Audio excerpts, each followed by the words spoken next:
The end result is that not $1 of existing money has changed hands, but $30,000 of new bank credit has been created and spent into the money supply, and each of the 3 banks gets to collect interest on $10,000 of it.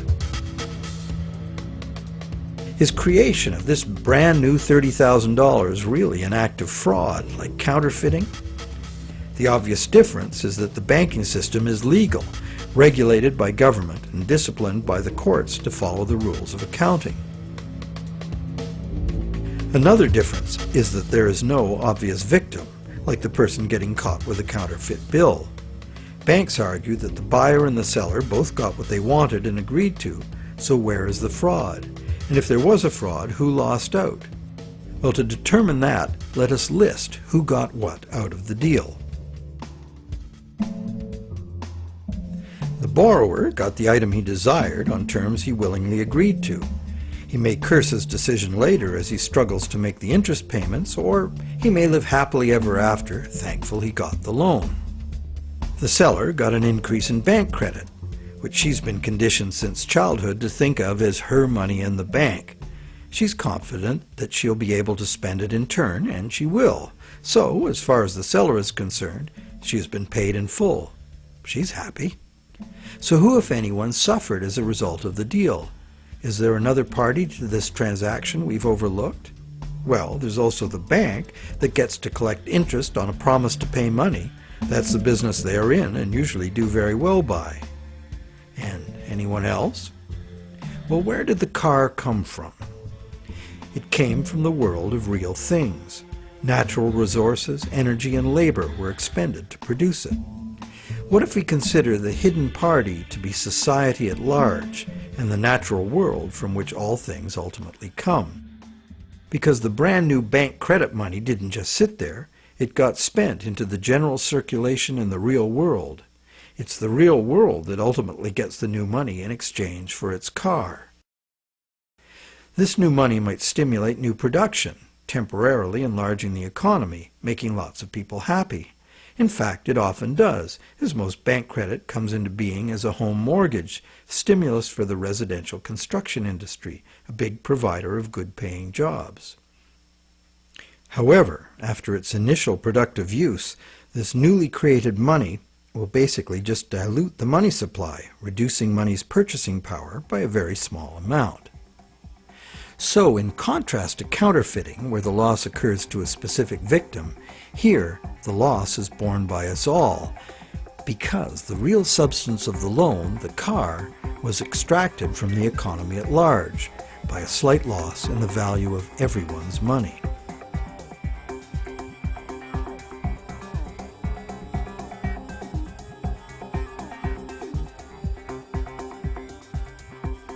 To continue our comparison of bank credit with counterfeiting, counterfeit cash eventually gets detected and removed from circulation, causing a direct loss to whoever accepted it. There is, of course, no guarantee of how much will be detected, nor any prescribed schedule for its removal. Bank credit is also removed from circulation over time because, as bank credit is paid back, the principal part of every payment is extinguished. Now remember that almost all the money in existence today is bank credit. Therefore, almost every dollar that passes through our bank accounts has a scheduled appointment to one day be paid as a principal payment on a bank loan and cease to exist. On top of the principal are the interest payments, which will become bank income, much of which will be recycled into the economy as interest to depositors and other bank expenses. So it's not immediately apparent that there's a loss to someone as a result of bank credit being withdrawn from circulation the way there is with counterfeit cash. But if we look closer, we find an interesting situation. We don't need anything more than fundamental arithmetic to understand the power that lies in controlling the money supply and why, as currently designed, total debt must constantly expand or the system collapses. Whenever the rate of debt money creation falls behind the rate of debt money destruction, the total amount of money in use will shrink. This is called deflation because the money supply is shrinking, like a deflating balloon. The result is less money relative to the goods and services available. With less money around to pay for them, the price of goods and services go down.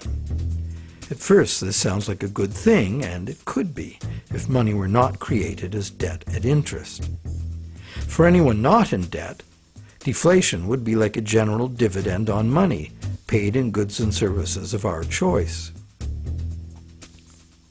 It would be as if money were the people's stock in their own prosperous company, their nation. People wouldn't have to demand a pay raise. If a nation were more productive as a whole, thus deserving of a raise, everyone would benefit automatically by having their money buy more. However, this is definitely not the effect deflation has in a system where money comes in the form of interest-bearing debt. More than 95% of all money currently in existence is in the form of debt to banks, promises to pay with interest added. And as we have seen, the principal is created, but not the interest. Due to the time delay between money's creation and its repayment, and the recycling of interest earnings as bank operating expenses, most of us can keep up our payments while the money supply is increasing. However, if the money supply or total debt is decreasing, money becomes harder to earn due to its scarcity, and fixed payments become harder to meet. For those heavily in debt, the money shortage can become catastrophic.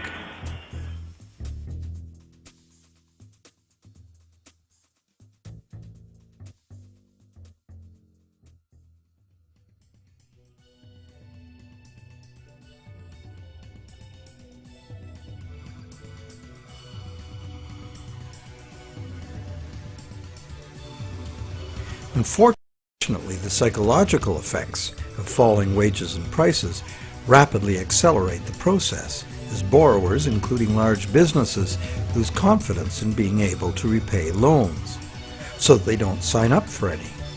And without new loans to replace old loans, the money shortage rapidly gets worse, resulting in a decrease in jobs and purchasing power, even in the midst of abundant resources and productive capacity. This dismal spiraling math makes mass foreclosures inevitable. Prices plummet as no one wants to spend their money. Shrinking values destroy the value of loan collateral, causing banks to write off huge losses. Some even close their doors. Consumer and business confidence is lost. Rampant economic and social dysfunction follows.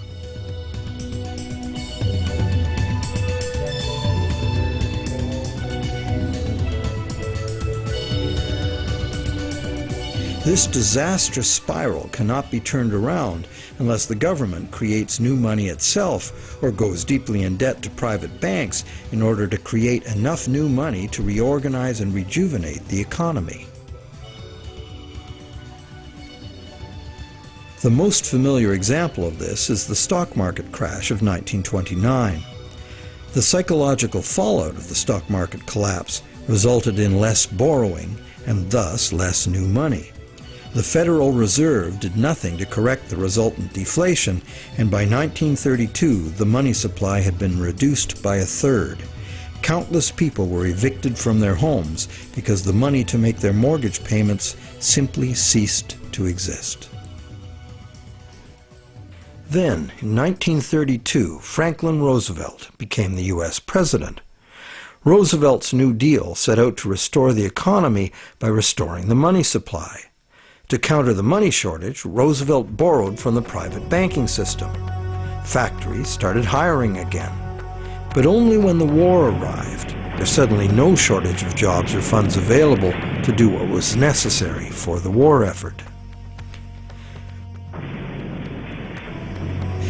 It was the money expended on World War II that ended the Great Depression.